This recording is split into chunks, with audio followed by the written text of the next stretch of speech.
You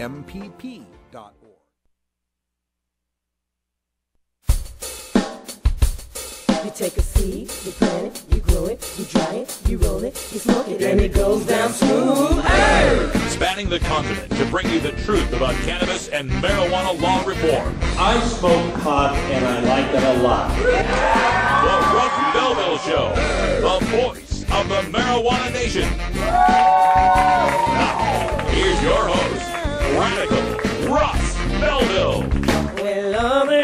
Good day, tokers and tokettes and non-toking lovers of liberty, and welcome to the show. It's Tuesday, July 29th, 2014, and it's got to be 420 somewhere in the world.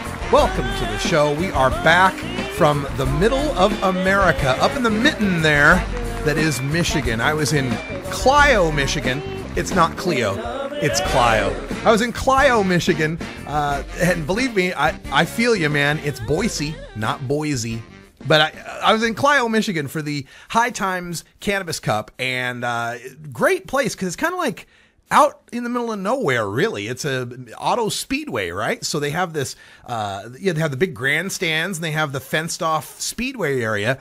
And that's where the medicating area was at this High Times Cannabis Cup. And then behind the grandstands and off kind of to the side were the nonprofits and the food vendors and such. So it really made for a great layout because that medicated area, unlike say in the California or the Colorado Cups, was very expansive. There's plenty of room to move around. And we had ourselves a really good time. Got a lot of great interviews that we're going to play throughout the rest of this week and panels that we're going to play in the Toker Talk Radio Hour, including the first panel that we'll show you will be mine. I did the amendment speech, something that I did at the Texas Regional Normal Conference. I did this for the High Times crowd, and you'll get to see that in its entirety in Hour 2 Toker Talk Radio. And for our interview from the Michigan Cannabis Cup, we'll put that in the rant segment today. We're going to be speaking with Keemen Dayhuff. She is with Michigan Moms United. She was in the booth right next to mine there, and she had a very interesting campaign going on that has to do with a tactic that police use for intimidating people in marijuana cases that, I would never thought of it until I saw the t-shirt. You're going to have to wait to see what the t-shirt says. Not exactly safe for work, but it's safe for this show. Also, we have got an interview coming up at 1:30. We're going to speak with Kim Russell. She's with People United for Medical Marijuana down there in Florida. We'll ask her about the great Quinnipiac University poll showing 88% support for medical marijuana.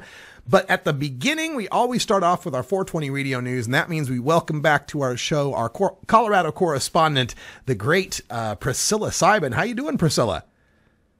I'm great, thanks, Russ. It's a little stormy here, so we got some flash flooding warnings going on. I'm a little sketchy about that, but other than that, all is well. All is well. All right. Well, we'll keep you on the audio only there for the connection's sake, but we'll get to the news. And in the headlines, of course, over the weekend, the New York Times editorial board called for the legalization of marijuana. Did you get a chance to look at that, Priscilla? I did. It's so exciting. Yeah, that is awesome. Pretty amazing. And an apt comparison was made that this was a moment like when Walter Cronkite back in the Vietnam War era came on. Walter Cronkite, the newscaster, came on and basically said that we were going to lose the war in Vietnam, and that shifted the tide. It shifted the American opinion of the Vietnam War. A lot of commentators saying it's very similar to that. So we'll talk about that. Also, the LA Times is looking at drug courts. We've got a proposal for legalizing CBD oil at the federal level. We've got a proposal from the senators in Washington and Colorado to get more guidance on legalized marijuana. That Quinnipiac University poll in Florida, we'll talk about that. Washington's sluggish rollout causing some problems for the retail industry there and tourism, and a new study on how legalization will impact the state of Alaska. Plus, in the Behind the Headlines segment, I'm going to show you how some of the Drug War Dinosaurs are reacting to the New York Times legalization. And also in Hour 2, High Times Bobby Black will join us. So stick around, plenty on today's Russ Belville Show.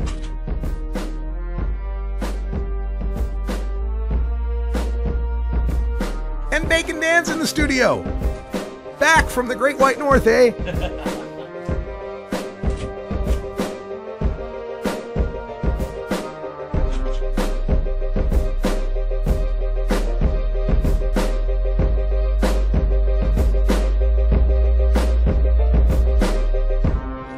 You're tuned into the Russ Belville Show. the voice of the marijuana nation. You can get 420 Radio on the go with our Shoutcast stream for all internet-enabled media players. Go to rad-r.us/420shout or just click the Shoutcast icon below the live radio feed at 4. Congresswoman Debbie Wasserman Schultz thinks it's okay for medical marijuana patients to go to federal prison.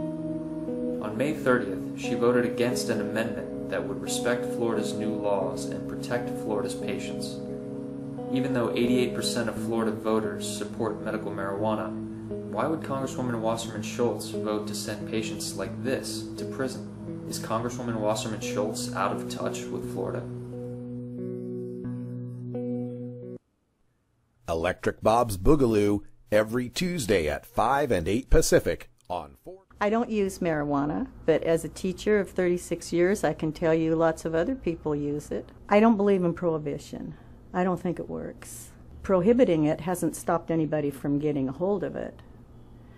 I would like to see it regulated so that maybe kids can't get a hold of it so easily. I know they get a hold of it now very easily. I support a new approach to marijuana. I support legalizing it. It's with us. It's not going to go away. And if we can get money through the taxation, we can also educate our kids about it. That's why I support it. It's time for a new approach on marijuana. NewApproachOregon.com.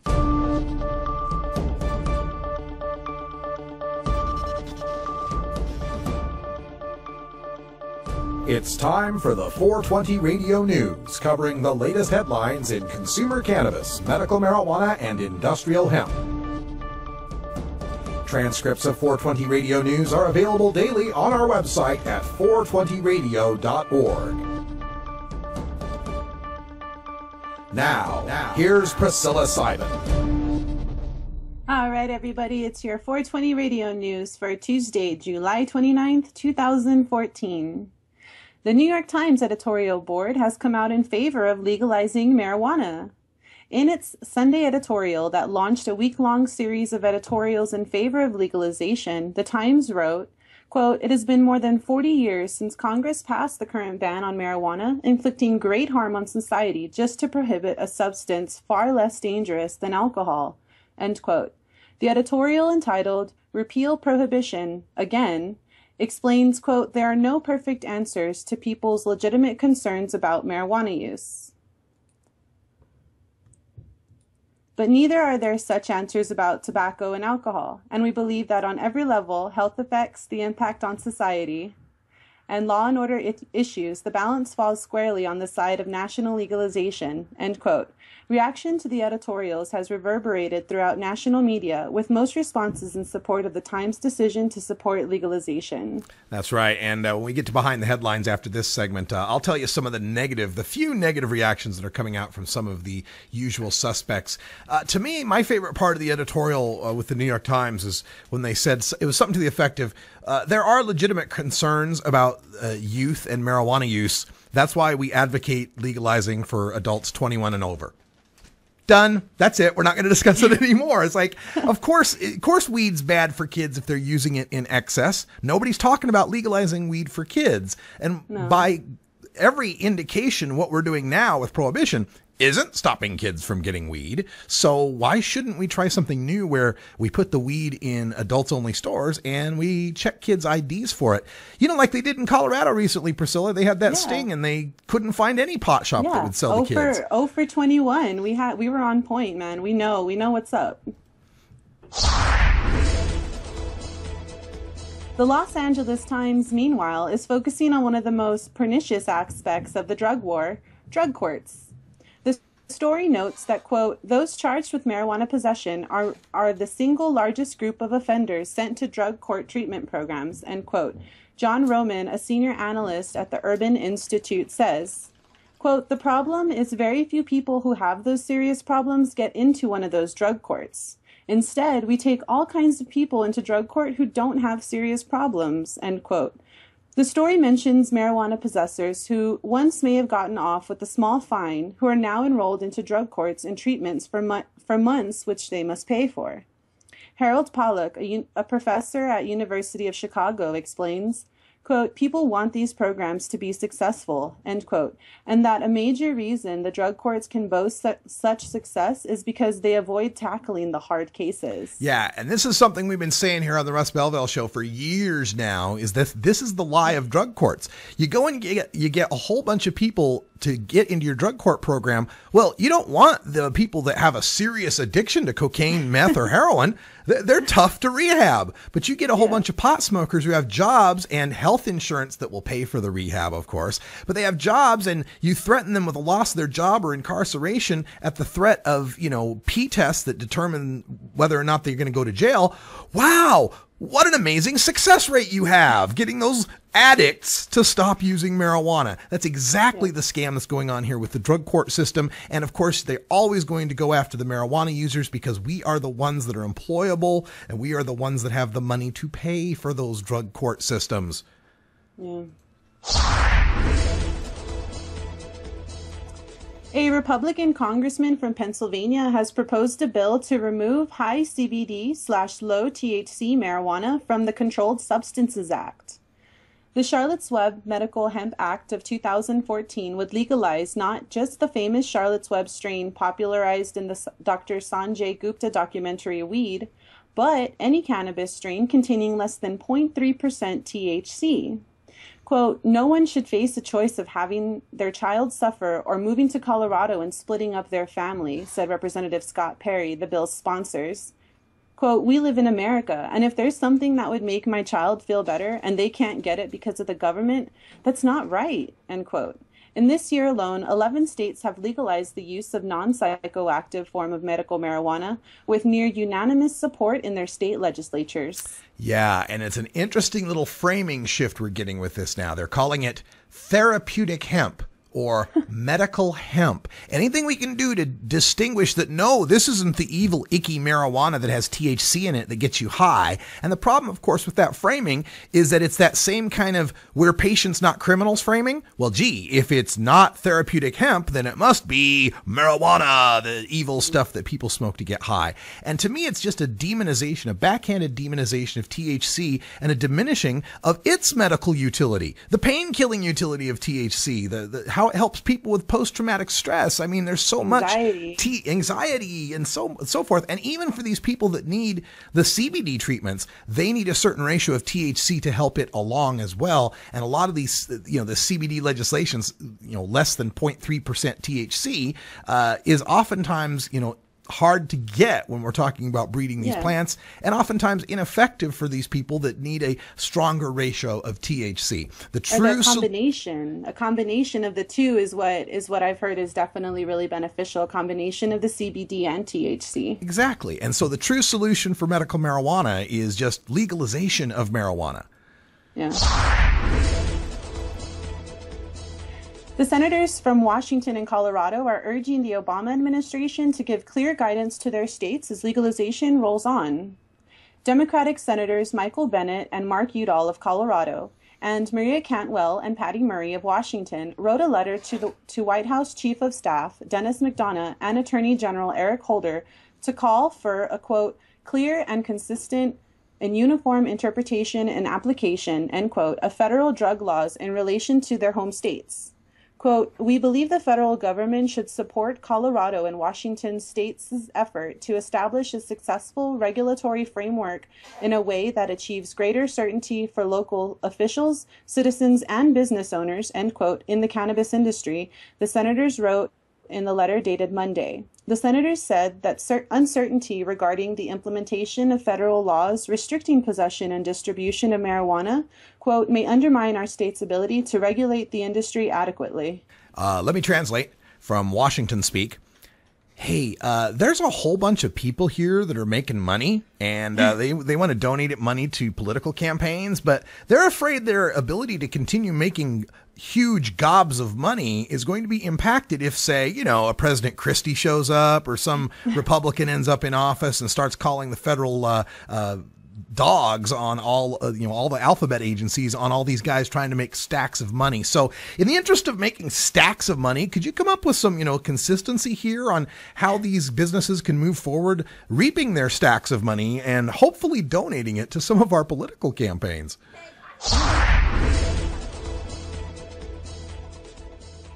A new Quinnipiac University poll shows already huge support for medical marijuana is growing. As was found in their May poll, 88% of Florida voters support medical marijuana, with seniors' support sitting at 83% and Republicans at 80%. Question 2. The proposed medical marijuana amendment in Florida needs 60% of the vote to pass. When it passes, 71% of Floridians would be comfortable with a dispensary in their neighborhood, with 57% of seniors and 58% of Republicans in support. When it comes to recreational legalization, 55% are in support, up from 48% last November. Women trail men by 15 points, with 61% of men for legalization, but only 49% of women.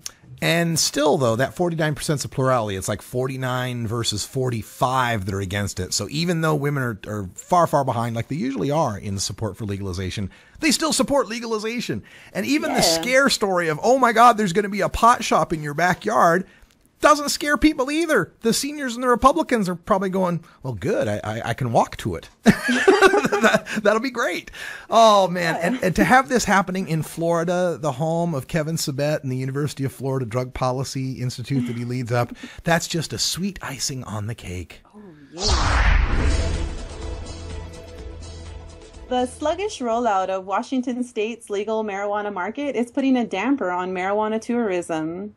According to Allison Holcomb, who drafted Initiative 502 that legalized marijuana, just 80 of over 2,600 growers who applied to the state have been issued growers' licenses, with only 30% of land allotted to marijuana grows currently licensed. Currently, the system is a disaster, end quote, says John Davis of the Coalition for Cannabis Standards and Ethics, who explains, quote, there's not enough marijuana to sell, end quote. Compounding the issue is Washington's requirement to separate growers, processors, and sellers, unlike Colorado, where a business must consolidate all aspects of the marijuana trade. Licensed growers have taken advantage of the artificial scarcity by inflating prices and neglecting quality, causing one retailer, Ramsey Hamid, of Vancouver's Main Street Marijuana, to temporarily close his doors in protest over price gouging and products littered with stems and leaves. Yeah, pretty sad stuff. I was reading this off the Columbian, one of the local newspapers for, Southwest Washington.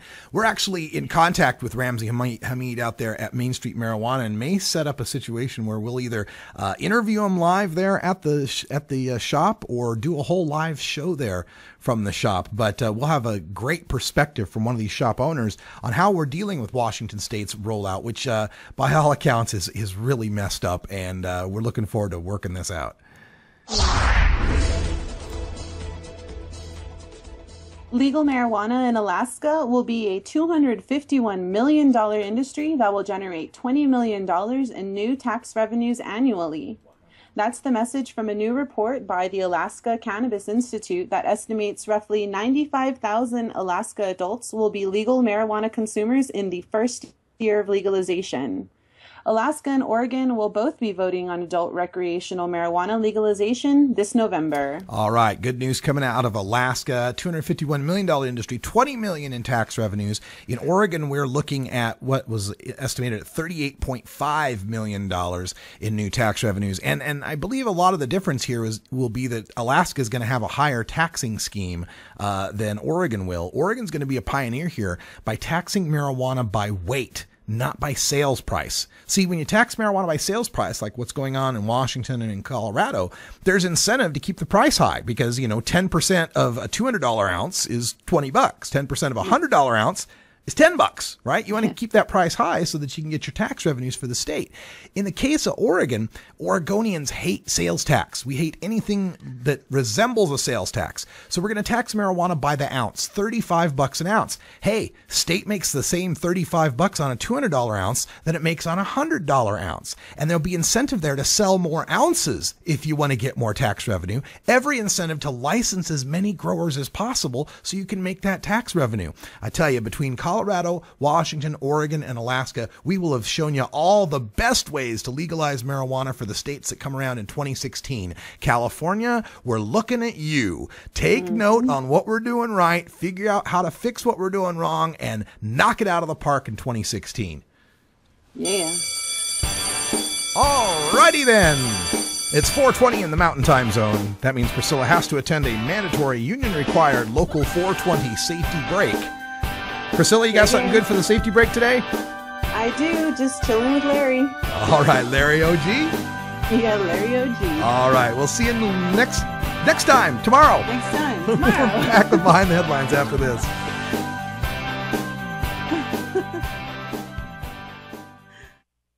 You can get 420 Radio on the go with the TuneIn Radio app for all mobile platforms. Go to rad-r.us/420tunein or just click the TuneIn Radio icon below the live radio feed on. Join us for the International Cannabis Business Conference September 13th and 14th in the Portland Ballroom at the Oregon Convention Center. The International Cannabis Business Conference will focus on the emerging cannabis industry in Oregon, the United States, and around the world, putting you in front of the industry's foremost entrepreneurs, political leaders, and attorneys. Also showcasing over 40 cannabis-related industry exhibitors, offering VIP lunches and free nightly networking events. Prepare yourself for America's next great industry. What the authorities should do is decriminalize pot use. You want to do it in your house, not bother anyone? Fine. Go outside with a joint or a pipe, you pay a fine. A majority of voters support changing failed marijuana laws. Legalization and decriminalization are mainstream solutions. We are the marijuana majority. MarijuanaMajority.com.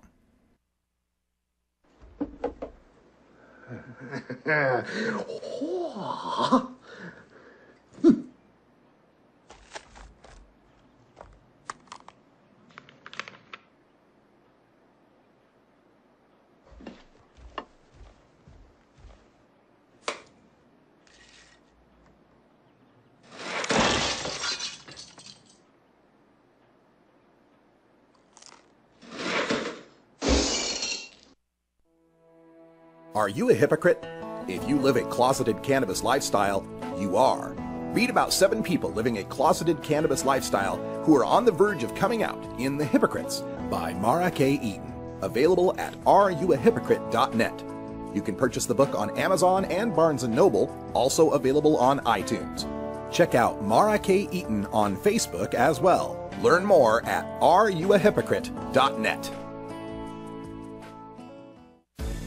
At Herbie's Cannabis Seeds, we pride ourselves on bringing you the best quality seeds from the world's most respected cannabis seed producers, all at the lowest online prices. You can find Herbie's seeds at herbiesheadshop.com. All cannabis seeds are sold as souvenirs and as a means of preserving cannabis genetics. Herbie's Seeds in no way intends to condone, promote, or incite the use of illegal or controlled substances. We strongly urge all prospective customers to check their national laws prior to placing an order. Herbie's Seeds at herbiesheadshop.com. Proud sponsors of the Russ Belville Show and 420 Radio.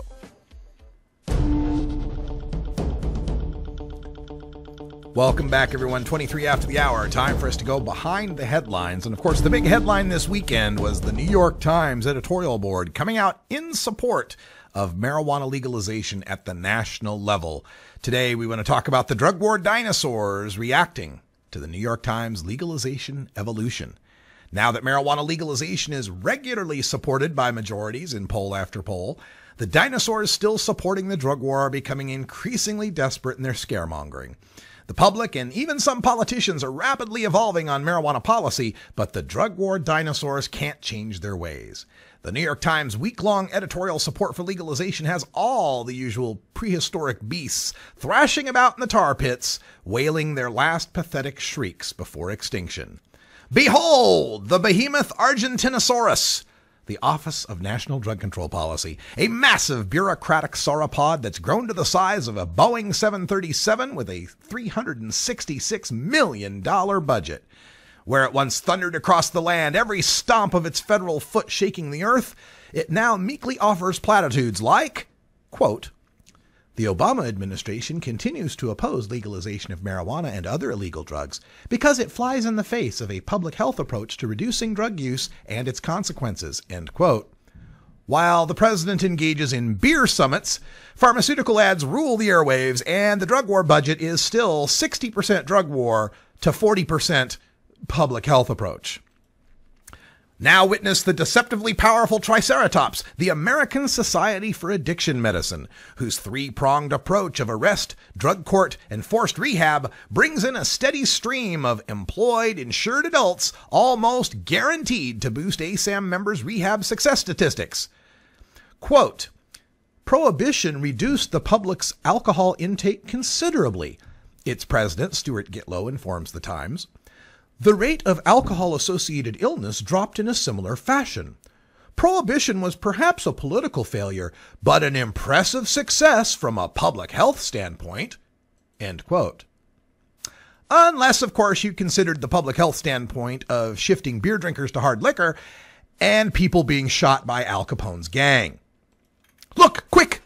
It's the nimble Compsognathus, a 2-foot bird-like representative of the Community Anti-Drug Coalitions of America, an organization funded largely by makers of synthetic heroin. Quote, "The marijuana industry, like big tobacco, has shown that it has no compunction about marketing its products to our young people," writes Scott M. Gagnon, a youth anti-drug crusader in Maine. "Marijuana is not a safe drug. It harms youths. It harms economies with extra social costs. How can this be the way forward for America?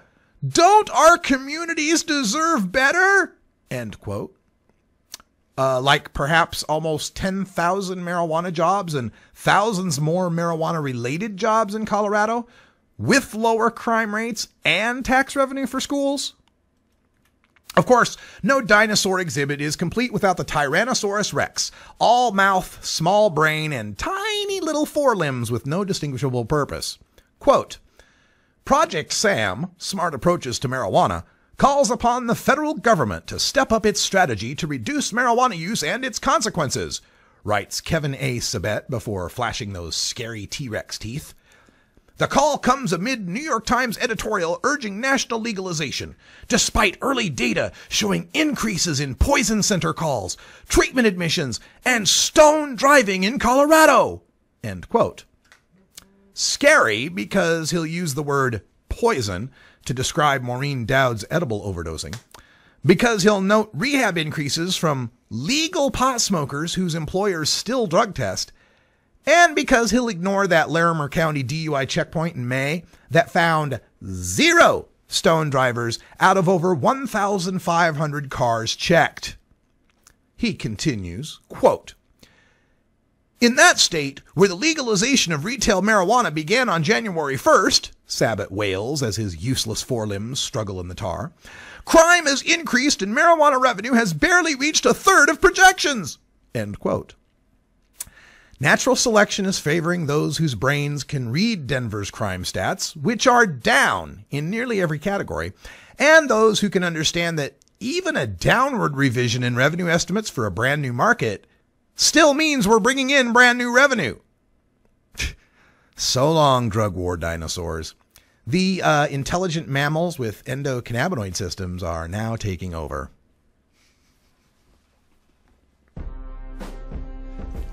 All right, that's our Behind the Headlines for today. I'll have that posted up at probably on High Times. A bunch of my articles up on High Times as well. You can read about how Oregon is going to legalize and have $145 an ounce in our pot stores. I think those Vancouver pot stores will drop their prices real quick. Stick around. We're back with Kim Russell from Florida on medical marijuana legalization there right after the break.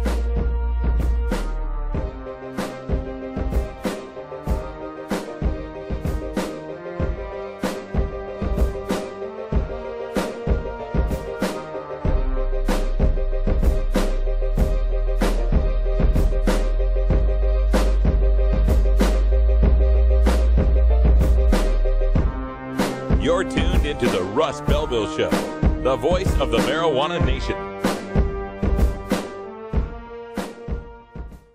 You can get 420 Radio on the go with the Ustream video app for Android and iPhone. Go to rad-r.us/420Ustream or just click the Ustream app icon for Android or iPhone below the live radio feed at 420radio.org. You know Herb Thrasher from the Herb Thrasher Flower Hour. Now get ready for Herb Age Designs for the proud cannabis consumer. Herb Age Designs, lifestyle gear for the 420 friendly. Herb Age Designs, we've got Frisbee golf discs and durable hemp gear. Herb Age Designs, we've got shot glasses, drinking glasses, coffee mugs, and beer cozies. Check us out on Facebook and online at herbagedesigns.com. And follow Herb Age and Herb Thrasher on Twitter. The International Cannabis Business Conference takes place September 13th and 14th at the Portland Ballroom in the Oregon Convention Center in Portland, Oregon. Featured speakers include Oregon Senator Floyd Przansky, U.S. Congressman Earl Blumenauer, Daily Dish blogger Andrew Sullivan, author Doug Fine, and Harborside CEO Steve D'Angelo. To learn more, visit our website at internationalcbc.com. Stony Sundays, replaying Monday at 1 Pacific on 420radio.org. The Marijuana Business Association, or MJBA, are proud sponsors of the Russ Belville Show.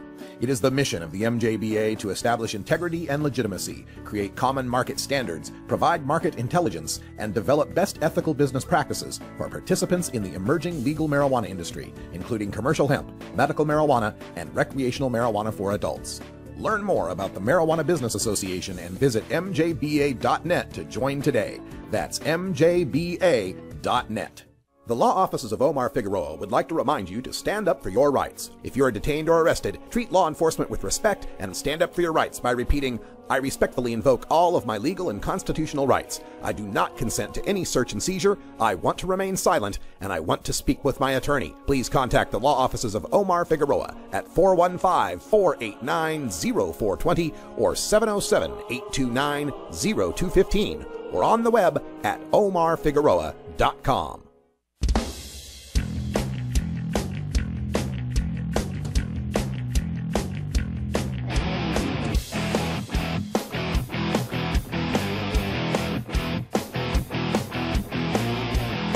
Activism begins with ACT. The Russ Belville Show features the stories of hardworking grassroots activists working for an end to prohibition in today's activist agenda. All right, welcome back, everyone. 32 after the hour, and we're going back to the state of Florida. I was just there a couple of weeks ago with the Bobby Platshorn Meet the Experts 3 conference, and a lot of excited individuals there about the prospects of medical marijuana happening this November in Florida. And joining us to talk about it, we've got Kim Russell, longtime activist. I've known her for quite a while. She's now working with, is it called United for Care now, Kim? Well, that's just the new campaign slogan that we're using for the same committee. Okay, so United for Care. Kim Russell is joining us. Hi, Kim. Welcome back to the show. Thank you so much for having me again, Russ. It's so nice to talk to you. Yeah, and I just wanted to get your take on that latest Quinnipiac University poll. It's showing 88% support for medical marijuana, even like 83% among Republicans. It's got to be feeling pretty good right now. Yeah, I'm walking on cloud 9 right now.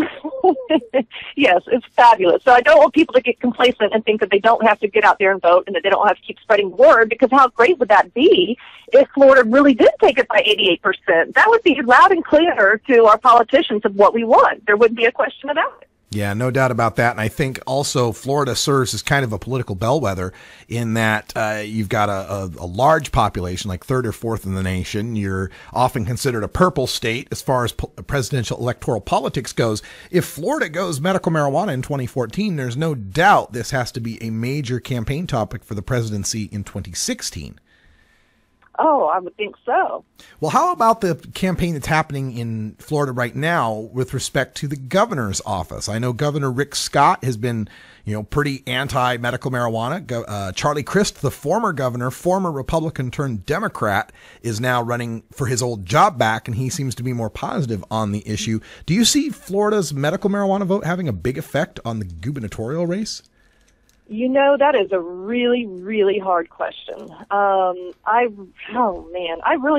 I don't know. I mean, I think it's going to have some effect. I don't know that it will be a dramatic enough effect for Chris to win. I mean, it's still just that close. You know. So looking forward, if when we pass medical marijuana as a constitutional amendment, how much effect could either governor have on its rollout? Do you think if Scott's reelected that he's going to put a bunch of roadblocks, I'd imagine?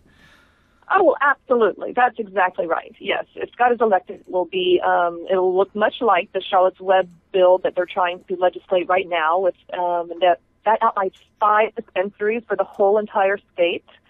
So anyways, it's, that will go to court. We will fight it and all that other stuff if it comes to that. But, you can't endorse any candidates. But anybody who's very pot-minded out there, yes, if you wanted business in Florida, you would want to vote for Charlie Crist.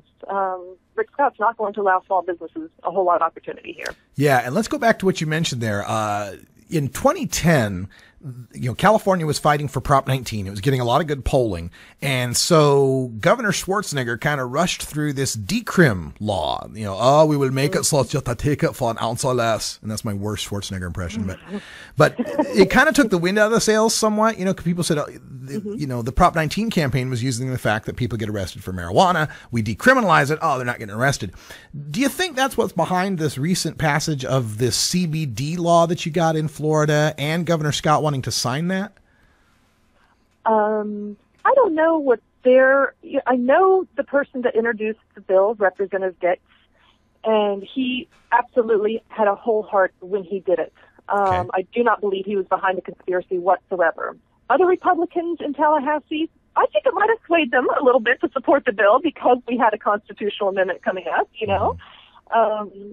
But I really do think that the people that push it through really hard do believe in that, and that, we have to get what we can get. And a larger bill would not have passed through Tallahassee right now. So that's why we're at the constitutional amendment. Is this confusing any potential? I mean, we go back to the 2000 election and a butterfly ballot was confusing. Is this having a CBD bill passed confusing to the voters of Florida concerning the constitutional amendment that's coming up?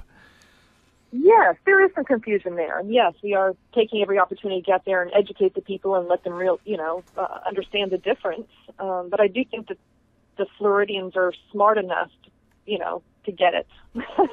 I do believe that they'll get out there and vote for Amendment 2, but it can be confusing. And a lot of people do think we already have medical marijuana. A lot of people thought that before they even bill. They're like, well, where it all? Is it there at all medical? That's amazing how fast things change. We're speaking with Kim Russell, a longtime activist. She's with United for Care, fighting for the medical marijuana question 2 in Florida.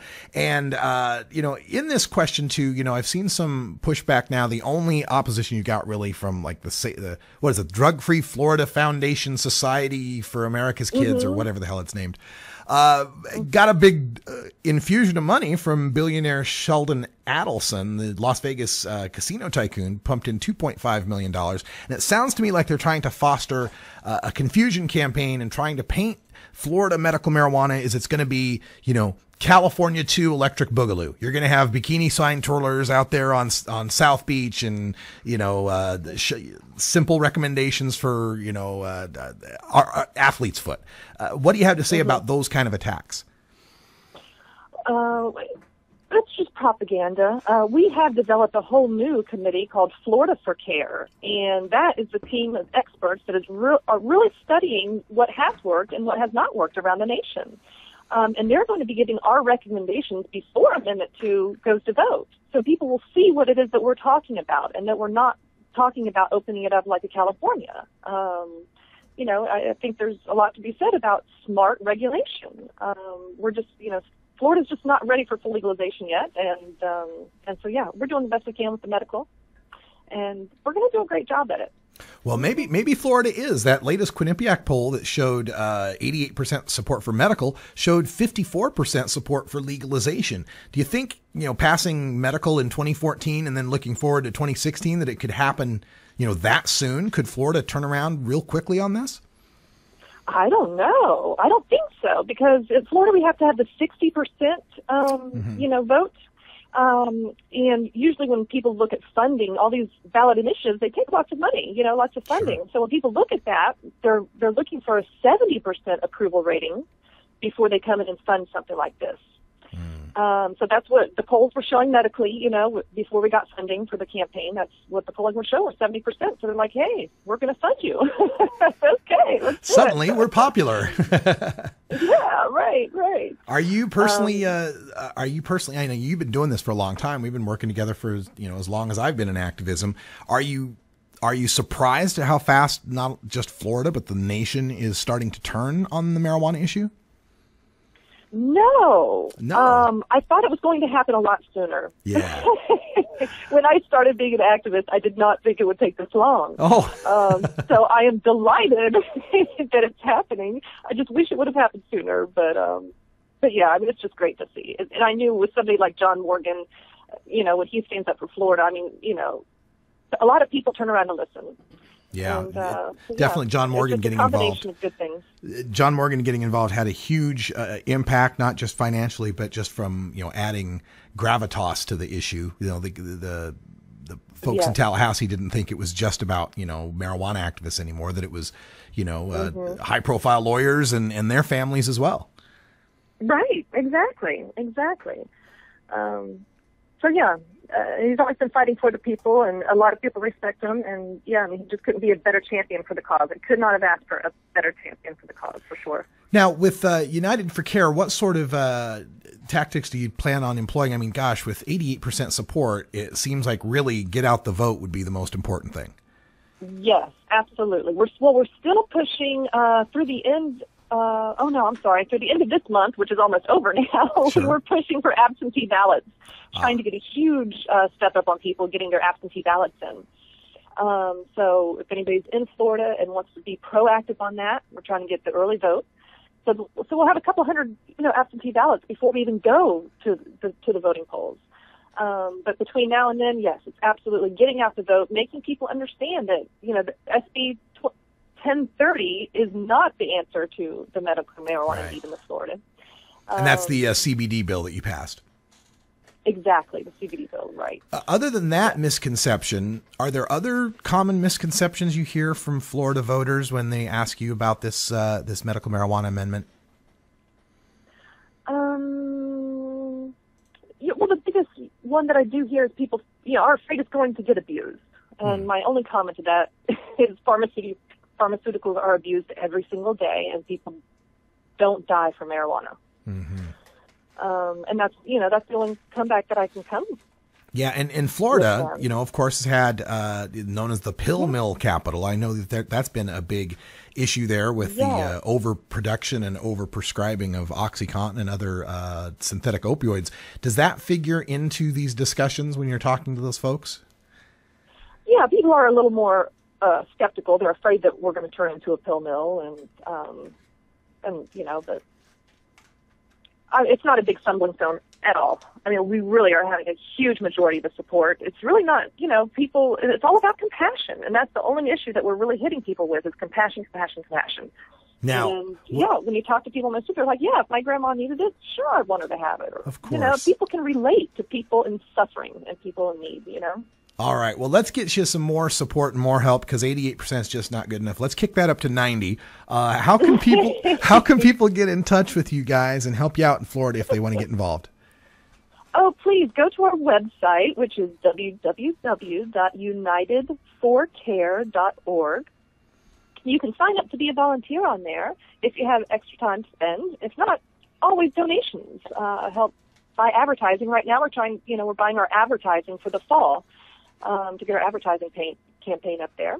But yes, door-to-door canvassing, all that typical political stuff we're going to be implementing and having groups of people going out to different events. And it's a lot of fun getting out there, spreading the word. And like I said, the support is just through the roof. So it's really finally, after all these years, right, instead of getting the snarls at the festivals, we're now getting high fives. Yeah, it's very nice, and it couldn't happen in a better state, especially the home state of Kevin Sabet. That is what makes my heart grow 3 sizes. There you go. Kim Russell from United for Care, fighting for the medical marijuana Question 2 amendment in Florida. You can learn more about it. Just go to unitedforcare.org. And Kim, thanks so much for all the years you've been doing this. You've been fighting hard, and I'm glad to see that you're getting such success now. Thank you. you, Russ. Thank you for supporting me for all these years when many others wouldn't. You were always there, and I can't tell you how much I appreciate it. Oh, it's my pleasure. I find good activists and I try to support them. So thank you for doing what you do. The best. Yeah, no worries. Thank you so much. All right, when we come back, we're going to take time in the Radical Rant segment to rant about something you never would have thought would have gone with marijuana. You know, I've got this thing where I can find a way to link the drug war to just about anything. Coming up next, dildos. Stick around.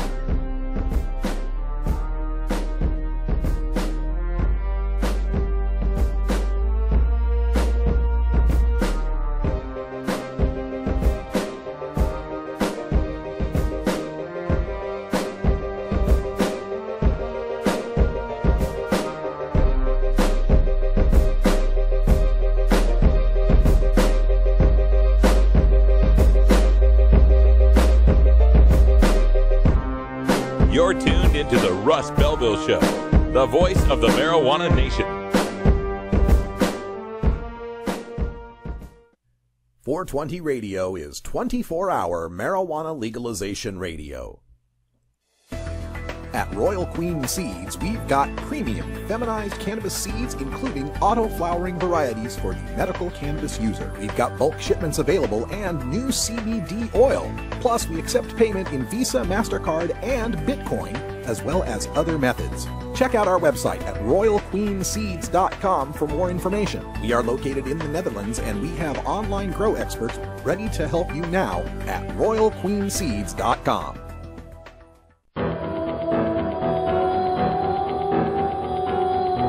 In the interest of fair and balanced journalism, the Russ Belville Show presents the anti-drug public service announcement of the day.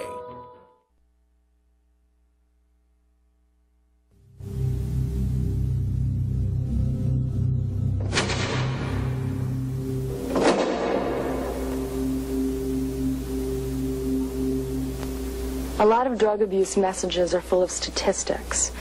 How many people die, how many lives are ruined, how much drug use is costing the economy. But this message isn't about numbers. It's about crack. And the message is simple. Crack can kill you. I won't bore you with the statistics, except to say that it's not worth becoming one for a 10-minute high.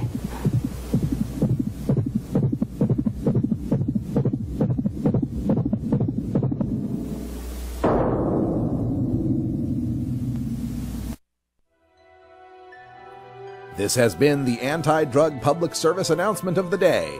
To cure this sort of reefer madness, listen to the Russ Belville Show every weekday on 420radio.org. New Approach Oregon is a coalition of Oregon citizens who believe that treating marijuana use as a crime has failed, costing taxpayers millions in law enforcement resources. Our approach will regulate, tax, and legalize marijuana for adults in Oregon. We can move Oregon forward and create new revenue for critical services. Visit our website at newapproachoregon.com or our page on Facebook at New Approach Oregon. Thank you.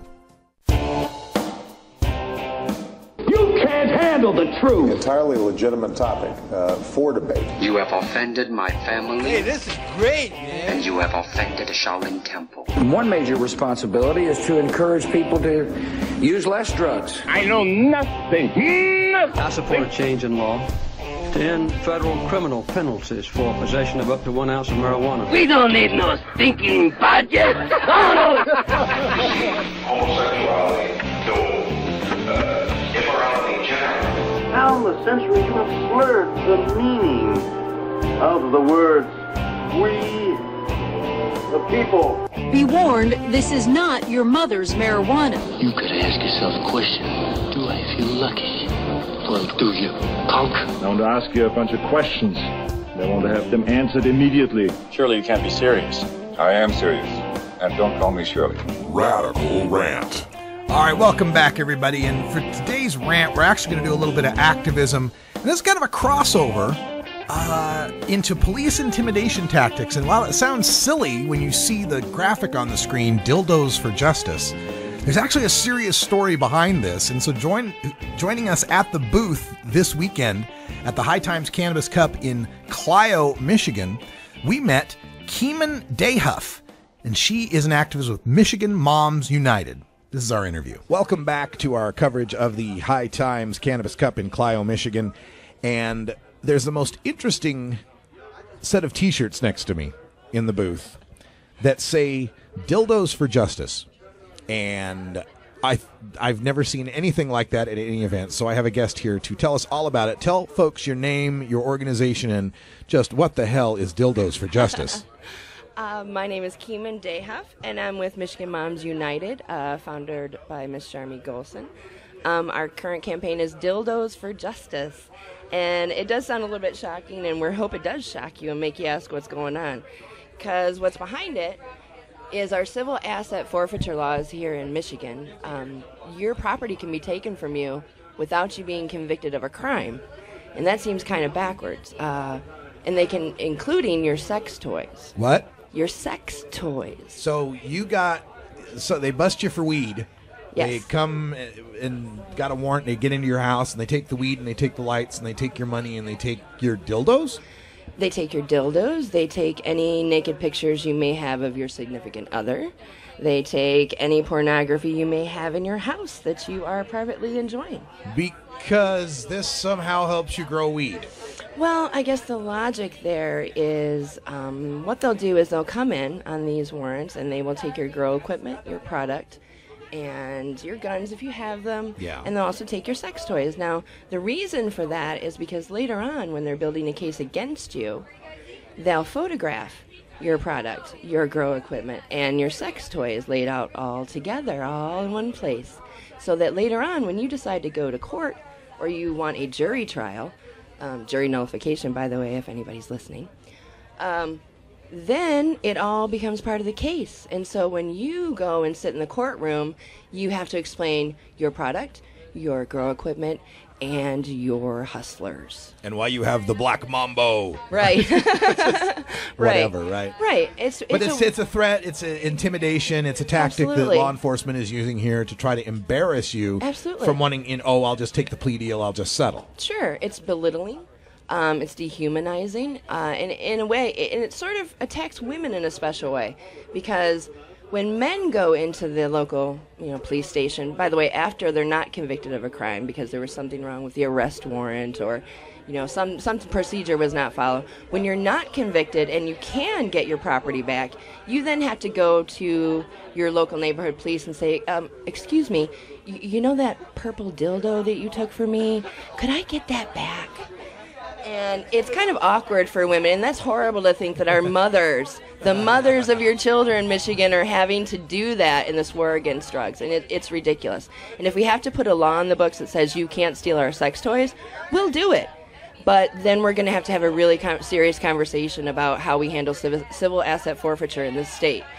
And so that's fair. I mean, if we have to go that far, we can, but it's kind of a tongue-in-cheek campaign to talk about the real serious, very real issue of civil asset forfeiture here in Michigan. Yeah, and, civil asset forfeiture happens everywhere. You can learn a lot about this. Fear forfeiture endangers American rights is one of the orgs out there. Absolutely, yes. And I suppose Michigan Moms would have some info for them? Absolutely. We are on Facebook, and we're a fun group of women, and we, as the mothers in this state, we're tired of seeing our loved ones go to jail. We're tired of fearing for our children. We're tired of, because we choose to medicate with a plant, we're tired of being afraid our children are going to be ripped out of our arms at 2 o'clock in the morning by armed men. And we're done. And it should be women all across the country, and it really is going to be the women who turn the tide in this. And, you guys have played war long enough, and we're tired of, let's end this damn drug war, and we're tired of asking nicely. Very Mama's good. done asking nicely. And Mom ain't happy, ain't Right. nobody happy. And please, give us your name again, because My name is Keemen Dayhuff. Keemen? Yes, Keemen. Dayhuff. Keemen Dayhuff.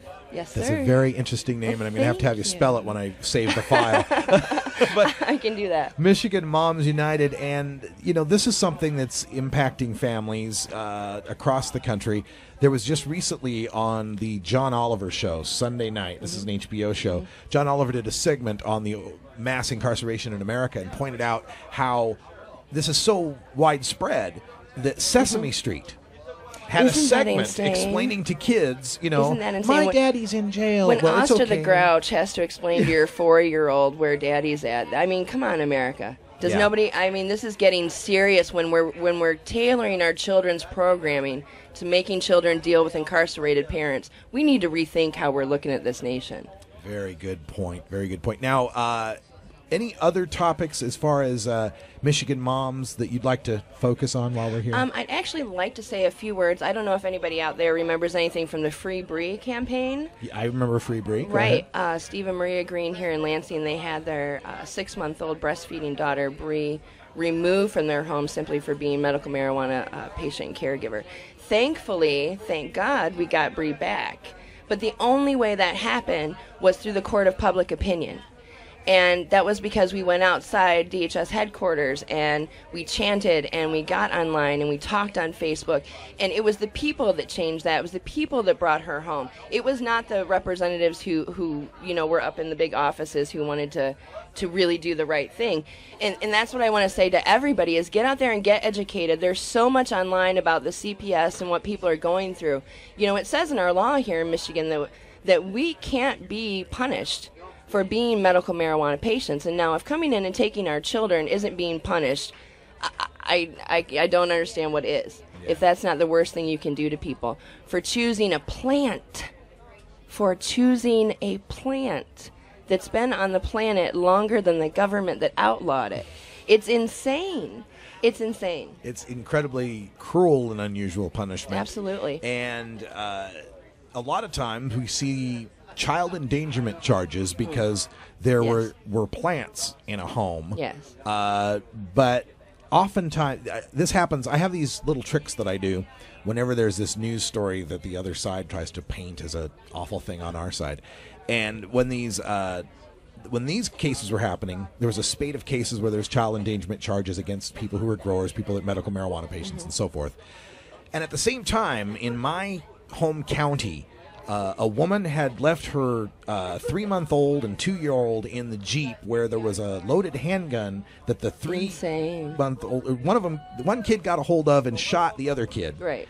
No child endangerment charges, no children taken away because in those gun cases. owners aren't vilified the same way marijuana smokers are. And there's an interesting intersection of those in that if you're a medical marijuana patient, you can't be a gun owner because of the... Which is a whole other topic.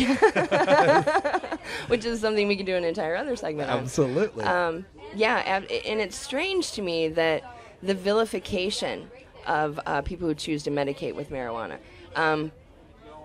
You know, and I truly believe, because if you look at the history, I truly believe we're in just a blink of a time where we're living that way. You know, in the history of the world, marijuana has been accepted, used, and embraced. Yeah. And so truly, we're just in the blink of an eye of where it's being, outlawed and where people are looking at it like this. So I have faith in humanity that eventually we'll all get around together and the politics can be set aside and common sense will rule. Yeah, I think it won't be too long before we're having to explain to young people, no, really, we used to lock people up for this. Right, really? I know, it's crazy. I know. I hope that's true. I hope that's true. Thank you so much for joining us and telling us the story of Dildos for Justice. And one last time, give folks the email addresses or Facebook, we're on YouTube, Facebook. We actually have a membership drive going on right now, and for $25 you can become a member of Michigan Moms United, and you'll get a t-shirt, and we'll even give you a real big special can of mama thank you. Oh, that's very awesome. All right, folks, we're going to go back to some music, and we'll have more interviews later on here at the 420 Radio booth from Clio, Michigan at the Cannabis Cup. Yeah, we had a good time there at Clio, and I only called it Clio once on the air, so I think I did pretty good. Keemen Dayhuff from Michigan Moms United, and that was the first time I'd ever heard of that tactic. It's something I'd never considered, that cops would take your porn, your nudie pics, and your sex toys into evidence to try to intimidate you from not wanting to go to trial and having a jury of your peers and the public and the media asking you about what, Mr. Stallion's doing there in your collection or whatever the hell. Oh my God, it's just so pernicious, this drug war. It seeps into everything. And speaking of that, stay tuned for Hour 2 after the 20 after break, after 420. You'll get to see my presentation on marijuana and civil rights, how it affects all 10 of the Bill of Rights presented at the High Times Cannabis Cup in Clio, Michigan in its entirety. So coming up next, The infamous Bobby Black from High Times Magazine sits down at our desk to tell us what's up with High Times on the radio. You'll want to hear this one.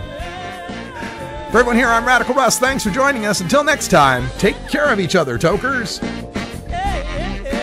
This is the Russ Belville Show. The Russ Belville Show is blogging and podcasting daily at radicalruss.com. You take a seed, you plant it, you grow it, you dry it, you roll it, you smoke it. You take a seed, you plant it, you grow it, you dry it, you roll it, you smoke it. You take a seed, you plant it,